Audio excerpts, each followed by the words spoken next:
महाराष्ट्र में चुनाव अपने आखिरी पड़ाव पर है। सभी पार्टी के लोग अपने चुनाव प्रचार में लगे हुए हैं। शिवसेना के उम्मीदवार माननीय जयवंत परब शिवसेना कामगार नेता है। इनके ऑफिस के बाहर हमेशा फरियादी आते हैं और उनकी हर तरह से जयवंत परब मदद के लिए तैयार रहते हैं। जब उनसे इस बार के विधानसभा के चुनाव के बारे में चर्चा की तो उन्होंने बताया कि शिवसेना हमेशा तैयार रहती है। बाला साहेब रहे या ना रहे, शिव सैनिक अपने कार्य के लिए सदैव तैयार रहते हैं। महाराष्ट्र में विधानसभा का चुनाव होने जा रहा है। सभी पार्टी के लोग अपने अपने चुनाव प्रचार में लग चुके हैं। इस समय हम आए हैं शिवसेना के भारतीय कामगार सेना के सर चिटनीस के पास। तो आइए इनसे जानते हैं कि किस प्रकार की तैयारी इनकी शुरू है। सबसे पहले तेलंगाना 24 न्यूज़ में आपका स्वागत है। शिवसेना और शिव सैनिक को तैयारी करने की जरूरत नहीं पड़ती है। शिव सैनिक है वो हमेशा तैयार ही रहता है। अभी हमारे पक्ष प्रमुख जो जिम्मेदारी कभी भी देंगे तो इमीडिएट स्वीकारने की हम लोग की तैयारी रहती है, क्यों हम सैनिक हैं, हम सैनिक से जैसे काम करते हैं। अभी चुनाव तो आज डिक्लेयर हो गया, 15 अक्टूबर को चुनाव है। अभी शिवसेना और भारतीय जनता पक्ष इनका अभी तक जो सीट का बंटवारा होने का है वो अभी तक हुआ नहीं है। वो हो जाएगा, जैसे भी हो जाएगा वैसे हमारे पक्ष प्रमुख उद्धव जी ठाकरे वो डिसीजन दे देंगे। और मुझे तो खातरी है कि मैं यहाँ का पुराना हूँ, अंधेरी पश्चिम में इतना साल मैं इधर काम करता हूँ, लोगों में रहा हूँ, सभी लोगों में मैं परिचित हूँ। आज मैं भारतीय कामगार सेना का जनरल सेक्रेटरी हूँ। उसके जरिए ये कामगार लोगों का जो प्रश्न है वो मैं छुड़वाता हूँ। बहुत सारे बेरोजगार हैं उनको मैं नौकरियाँ देता हूँ।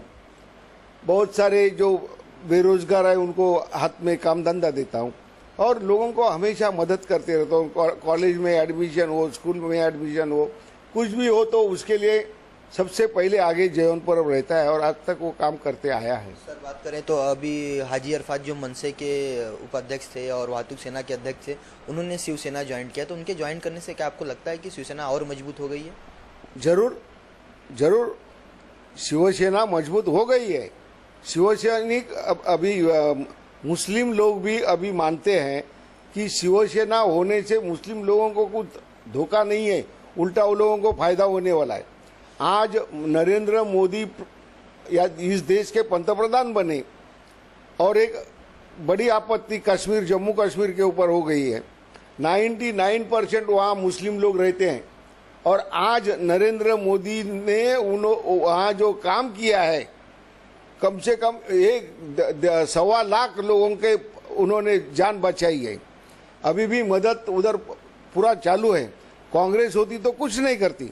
आज वहाँ वो उमर अब्दुल्ला का गवर्नमेंट है, क्या करते हैं लोग? गाली दे रहे हैं। अभी आज लोग दुआ दे रहे हैं, वहाँ के मुस्लिम लोग भी दुआ दे रहे हैं, नरेंद्र मोदी को दुआ दे रहे हैं कि ऐसा प्राइम मिनिस्टर आज इस देश में आया है कि जो सभी को मदद करता है। जहाँ ये नहीं देखा जाता है जात पात पंथ को, कुछ देखा नहीं जाता है।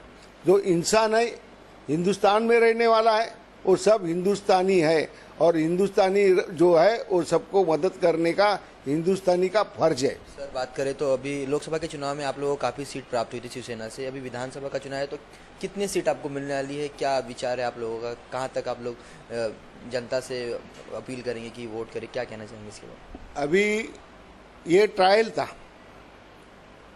लोकसभा का इलेक्शन एक ट्रायल हुआ और ये ट्रायल में अभी नरेंद्र मोदी का लहर आया था।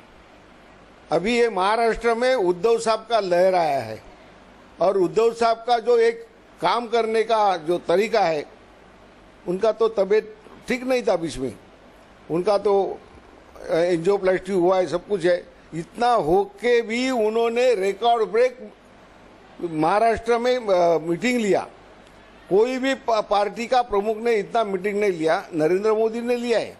लेकिन उद्धव साहब ने जो महाराष्ट्र में जो मीटिंग लिया है, गांव में गए, गांव में लोगों को सबको समझाया और उसका नतीजा ये हुआ कि हमारे 20 खड़े किए थे एमपी के लिए शिवसेना के 20 कैंडिडेट थे, उसमें से 18 चुन के आए और 2 सीट हमारी कुछ 2000 और 3000 वोट से हार गई। नहीं तो हम लोग आज 100% रिजल्ट शिवसेना दे सकती थी। शिवसेना का महाराष्ट्र में बोलबाला है और हमें विश्वास है कि कितना भी कुछ भी हो, यहाँ जो लहर चलेगी बाला साहब की चलेगी और उसके वजह से उद्धव साहब का भी नाम चलेगा और उनके वजह से महाराष्ट्र में शिवसेना को ज़्यादा मेजोरिटी मिलेगी, बीजेपी से ज़्यादा सीट शिवसेना को मिलेगी और शिवसेना का मुख्यमंत्री बनेगा। राज ठाकरे के बारे में आप क्या बोलना चाहेंगे? वो तो उनके लिए बोलने के लिए कुछ बाकी है ही नहीं अभी, वो सब टोल का झोल में गया। धन्यवाद हमसे जुड़ने के लिए। ये थे हमारे साथ जयवंत परब जी। आगे भी हम अलग अलग नेताओं से आपको रूबरू कराते रहेंगे। कैमरा हीरा के साथ विनीत दुबे, तलका 24 न्यूज।